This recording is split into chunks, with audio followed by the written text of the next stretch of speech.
الحمدللہ رب العالمین والصلاة والسلام علی سید الانبیاء والمرسلین اما بعد فاعوذ باللہ من الشیطان الرجیم بسم اللہ الرحمن الرحیم هو الذی ارسل رسولہ بالہدی ودین الحق لیظہرہ علی الدین کلہ وکفی باللہ شہیدا وقال اللہ تبارک وتعالی الرحمن علم القرآن خلق الانسان علمہ البیان صدق اللہ العظیم اللہم صلی علی محمد وعلی آل محمد وبارک وسلم رب اشرح لی صدری ویسر لی امری واحلل عقدۃ من لسانی یفقہوا قولی واجعل لی وزیرا من اہلی آمین یا رب العالمین۔ سب سے پہلے میں اللہ تعالیٰ کا شکر ادا کرتا ہوں کہ اس کی توفیق سے ہم انجمن خدام القرآن فیصل آباد کے سالانہ اجلاس میں شریک ہیں اور بہت ہی اسموڈلی جو ہے یہ آج کا اجلاس پائے تکمیل کی طرف جا رہا ہے۔ اللہ تعالیٰ سے دعا ہے کہ اللہ تعالیٰ ہم سب کا یہاں جمع ہونا بھی قبول فرمائے، اور صدر انجمن ڈاکٹر عبدالسمیع صاحب، آپ کی پوری ٹیم جو مجلس منتظمہ ہے، اور اراکین انجمن کی جو بھی کاوشیں ہیں، کوششیں، اللہ تعالیٰ انہیں شرف قبولیت عطا فرمائے اور اللہ تعالیٰ مزید آگے ہمیں بڑھنے کی توفیق عطا فرمائے۔ بنیادی طور پر ہم سب واقف ہیں کہ بانی انجمن خدام القرآن اور بانی تنظیم اسلامی محترم ڈاکٹر اسرار احمد صاحب رحمۃ اللہ علیہ نے یہ انجمن خدام القرآن کا سلسلہ مرکزی انجمن خدام القرآن لاہور کے عنوان سے اور اس ادارے کے قیام سے شروع کیا 1972 میں، اور بنیادی طور پر پیش نظر اس کے جو انجمن کے اغراض و مقاصد ہیں وہ بھی اگر گاہے بگاہے ہم گو تھرو کرتے رہے تو بات بہت واضح ہے کہ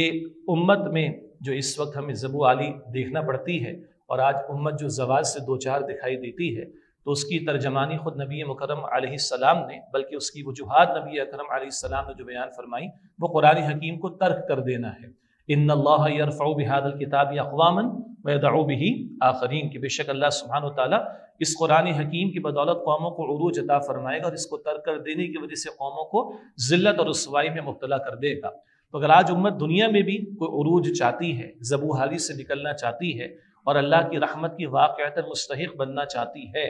آج اس دنیا میں، تب بھی امت کو قرآن حکیم کی طرف رجوع کرنا ہوگا۔ اور کل اصل مسئلہ ہے القرآن حجت لک او علیک، یہ بھی مسلم شریف کی روایت ہے، قرآن حکیم تمہارے حق میں حجت ہوگا، تمہارے خلاف حجت ہوگا، تمہارے لیے سفارش کرنے والا ہوگا، تمہارے خلاف شکایت کرنے والا ہوگا۔ اصل مسئلہ ہمارا بہرحال وہ آخرت کا ہے۔ تو اس دنیا میں بھی امت کو عروج و زوال قرآن حکیم کے ساتھ وابستہ، اور آخرت میں بھی ایک شخص کی کامیابی اس بات سے وابستہ ہے کہ کیا اس نے قرآن حکیم سے اپنے تعلق کو مضبوط کرنے کی کوشش کی یا نہیں۔ ہمارے معاشرے میں دینی مدارس بھی ہیں، الحمدللہ ان کا بہت بڑا کردار ہے اس معاشرے میں، البتہ ایک بہت بڑی تعداد جو عصری علوم سے تو آراستہ ہو جاتی ہے لیکن دینی علوم سے بالکل ہی کوری ہوتی ہے۔ تو بانی تنظیم اسلامی اور بانی انجمن خدام القرآن محترم ڈاکٹر اسرار احمد صاحب رحمۃ اللہ علیہ کے پیش نظر یہ بھی تھا، خاص طور پر وہ لوگ کہ جو اپنی عصری تعلیم مکمل کر چکے ہیں، جن کو عام طور پر ہم جدید تعلیم یافتہ حضرات و خواتین کہتے ہیں، ان کو قرآن حکیم سے جوڑنے کی کوشش کرنا اور ان کی ذہن سازی کرنا۔ قرآن حکیم منبع ایمان بھی ہے، اذا تلیت علیہم آیاتہ زادتہم ایمانا، جب ان کے سامنے قرآن حکیم کی آیات کی تلاوت کی جاتی ہے ان کے ایمان میں اضافہ ہوتا ہے۔ تو اس قرآن حکیم کے ذریعے ایمان کی آبیاری، ذہن سازی بھی، آخرت کا طلبگار بنانا، اللہ والا بنانے کی کوشش کرنا، یہ وہ پہلا بنیادی کام ہے کہ جس کے ذریعے سے معاشرے کے ذہین افراد کو بھی اور عوام الناس کو بھی قرآن حکیم سے جوڑ کر پھر اگلے مرحلے کی طرف اللہ کے دین کے غلبے کی جد و جہد کی طرف لے جانے کی کوشش کی جائے۔ ساتھ ہی جو انجمن کے اغراض و مقاصد طے ہوئے، ان میں ایسے نوجوانوں کی تعلیم و تعلم، ان کا قرآن سیکھنا سکھانا، ان کے ایسے نوجوانوں کی تعلیم و تعلم کی جو پھر خدمت قرآنی کے مشن کو اپنا اوڑھنا بچھونا بنا لیں، جو اپنی بہرحال دنیا تو اٹریکشن اس میں ہے، کھینچتی بھی ہے، مگر دنیا کی کشش کے مقابلے میں وہ آخرت کے طلبگار ہوں اور قرآن کو اپنا اوڑھنا بچھونا بنائے۔ تو اس انجمن کے مقاصد میں یہ بھی ایک پیش نظر بات رہی ہے اور ہے کہ ایسے نوجوانوں کی تلاش بھی ہو، ایسے نوجوانوں کو انگیج بھی کیا جائے، اور ایسے نوجوانوں کی تعلیم و تربیت کا بھی اہتمام کیا جائے کہ جو پھر خدمت قرآن کے مشن کو اپنا مشن بنا سکے۔ پھر ایک ایسی قرآن اکیڈمی کا قیام کہ جو وقت کی جو بھی ہائیسٹ انٹلیکچوئل لیول ہے اس سطح پر قرآن حکیم کی دعوت کو، فکر کو بھی پیش کر سکے۔ اس حوالے سے بہت کچھ کرنے کی ابھی ضرورت ہے، بہت بڑا ایک گول یا ٹارگیٹ ہے جو ڈاکٹر اسرار صاحب رحمۃ اللہ علیہ نے سیٹ کیا تھا۔ البتہ انجمن کے اغراض و مقاصد میں قرآن اکیڈمی کا قیام بھی شامل تھا۔ ایک میری ریکمنڈیشن ہوگی اراکین انجمن کے لیے، خاص طور پر بانی محترم کی جو ایک تحریر ہے بلکہ پوری کتاب ہے مقصد نبی اکرم صلی اللہ علیہ وسلم کا مقصد بعثت۔ کبھی اگر ممکن ہو، خاص طور پر مجلس منتظمہ اور پھر اراکین کے لیے ذرا مشکل ہوگا، لیکن اپنے طور پر اس مقصد بعثت کا، ویسے تو ڈاکٹر عبدالسمیع صاحب مطالعہ کراتے ہی ہیں، تو اگر اولاً مجلس منتظمہ اور پھر کبھی اراکین انجمن کے لیے سلسلہ ہو سکے تو اس میں بانی محترم کی 2 آیات کے ذیل میں بہت خوبصورت باتیں ہیں۔ یعنی ایک، نبی مکرم صلی اللہ علیہ وسلم کو اللہ رب العالمین نے جو قرآن حکیم عطا فرمایا، کچھ بعد عشاء کی نماز کے بعد ہو جائے گی انشاءاللہ تعالی، اس کا ایک بہت بڑا پہلو کیا ہے؟ افراد کی تیاری، افراد کا تزکیہ، افراد کی تربیت، افراد کو اللہ والا بنانا، اور یہی قرآن حکیم نبی اکرم صلی اللہ علیہ وسلم کا بنیادی ذریعہ دعوت بھی ہے، بنیادی ذریعہ تربیت بھی ہے، اور یہی آلہ انقلاب بھی ہے۔ اور دوسرا وہ معروف آیت ہے جو اکثر ہمارے دروس میں آتی ہے کہ هو الذی ارسل رسولہ بالہدی ودین الحق لیظہرہ علی الدین کلہ۔ 3 مرتبہ یہ کلام آیا قرآن حکیم میں، سورہ صف کی آیت نمبر 9 میں بھی، کہ وہ اللہ ہے جس نے اپنے رسول مکرم صلی اللہ علیہ وسلم کو بھیجا الہدی، مکمل ہدایت نامہ قرآن حکیم دے کر، دین حق، دین اسلام دے کر، لیظہرہ علی الدین کلہ، تاکہ آپ اس دین حق کو کل نظام زندگی پر، سسٹم آف لائف پر غالب فرما دیں۔ تو تحریر کا دوسرا حصہ جو ہے وہ اس آیت کریمہ کے ذیل میں کہ حضور کا مشن کیا تھا صلی اللہ علیہ وسلم۔ سنت کا ایک تصور ہے جو بالکل ٹھیک ہے اپنی جگہ پر، کہ وہ نبی مکرم علیہ السلام کے روزمرہ کے معمولات اور آپ علیہ السلام کے ظاہر کے گیٹ اپ کے حوالے سے، روزمرہ کے امور کے حوالے سے، یہ سب باتیں بھی سنت میں داخل ہیں، لیکن کبھی مسواک طائف کی گلیوں میں جا کر بھی کرنی ہوگی، اور کبھی خوشبو احد کے میدان میں جا کر بھی لگانی ہوگی۔ یہ جو تصور پورا ہے سنت رسول کا، اور اس میں اہم ترین ہے میکرو لیول پر بات کیا ہے، اور 23 برس کا مشن کہاں جو ہے وہ محور اس کا کیا دکھائی دیتا ہے، اس پر بھی بانی محترم نے اس پر بڑی تفصیلی گفتگو فرمائی ہے۔ تو ایک میری گزارش ہے، یعنی رفقائے تنظیم اس کو حکم نہ سمجھے، ایک خواہش ہے کہ مقصد بعثت والی جو کتاب بانی محترم کی، اراکین انجمن اولاً خاص طور پر کیونکہ اس وقت انجمن کا اجلاس ہے، وہ اس سے ضرور گزرنے کی کوشش کریں، اور کبھی اگر موقع ہو تو اسلام کی نشت ثانیہ، گو کہ اس کا ایک پہلو جو ہائیسٹ انٹلیکچوئل لیول کا ہے، وہ بہت ابھی ایک گرے ایریا بھی ہمارے لیے بڑا دور بھی دکھائی دیتا ہے، لیکن وہ ڈاکیومنٹ بڑا زبردست ہے، وہ بڑا قیمتی ہے، اور بانی تنظیم اسلامی اور بانی انجمن خدام القرآن ڈاکٹر صاحب رحمۃ اللہ علیہ نے خود بھی اس کتابچے کو پڑھایا ہے۔ تو ہمارے کراچی میں تو شورا کی حد تک، شورا کے لیول پر انجمن کی باقاعدہ وہ ویڈیوز دکھائے گئے، تاکہ وہ رخ تو وہی رہے نا جو بانی انجمن خدام القرآن کے بانی نے رخ ہمیں دیا تھا کہ کس رخ پر ہم اس ادارے کو لے کر جانا چاہتے ہیں۔ تو یہ 2 میری ریکمنڈیشنز ہیں، کتاب کا مطالعہ کر لیں،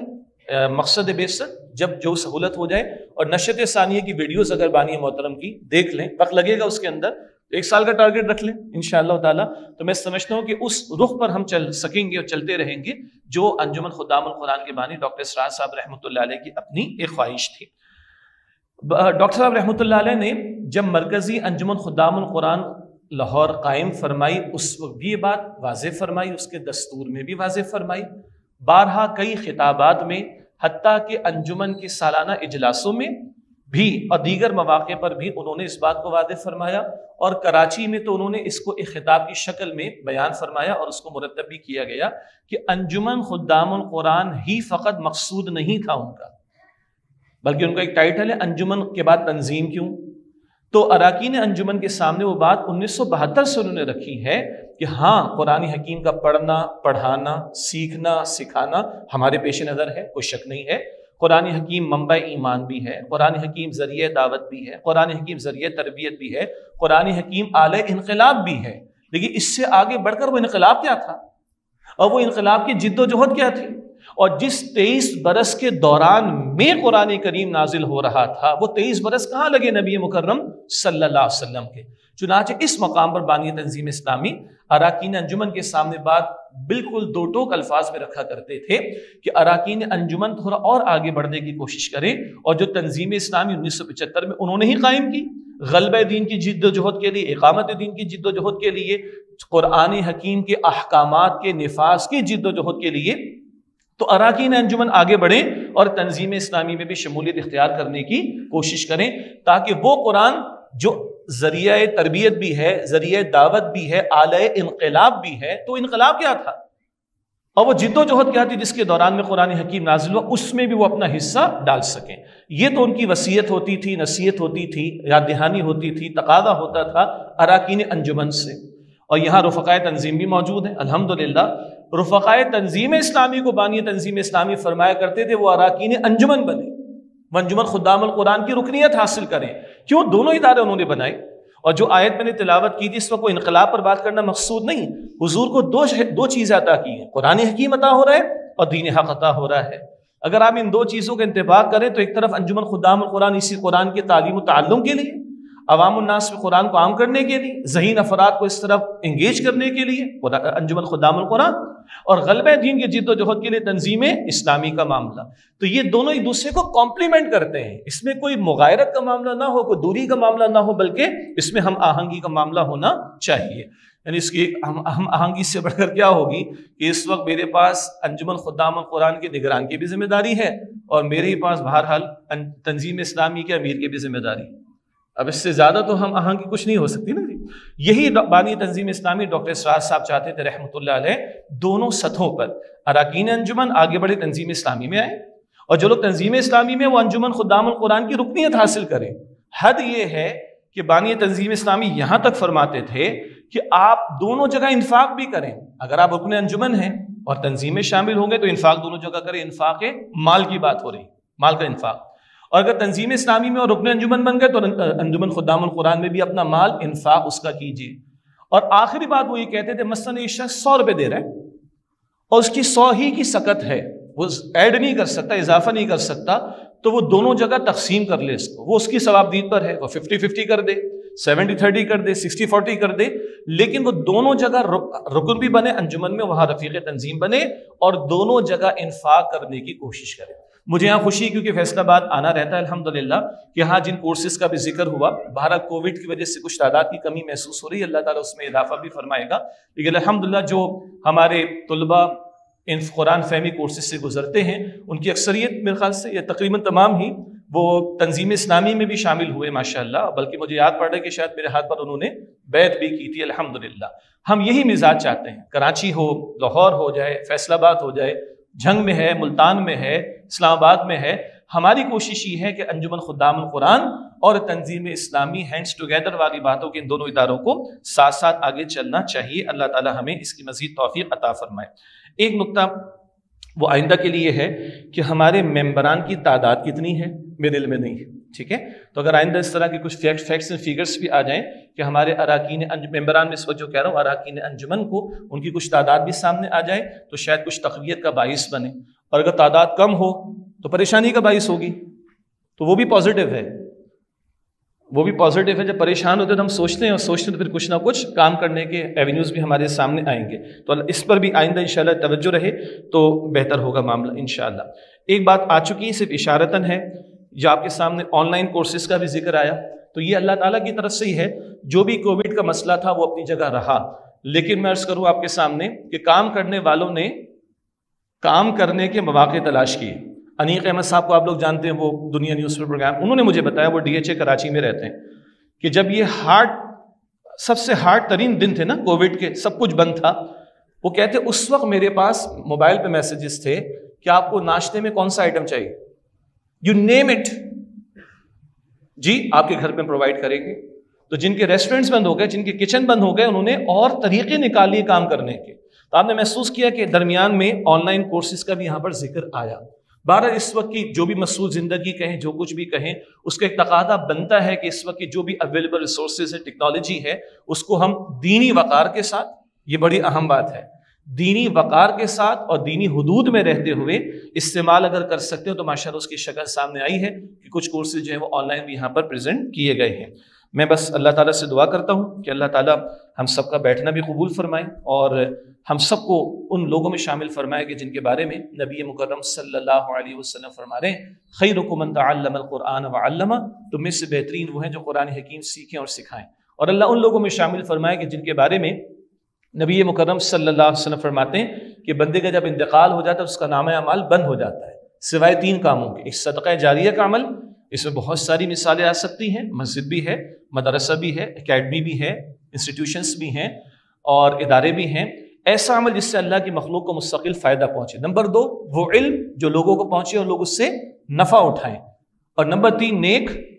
اولاد کہ جو اپنے والدین کے لیے دعا کرے۔ اگر آپ تھوڑا غور فرمائیں، میرے اور آپ کے لیے انجمن خدام القرآن کے اس پلیٹ فارم سے ان تینوں حوالوں سے اپنے لیے انویسٹمنٹ کرنے کے امکانات موجود ہیں۔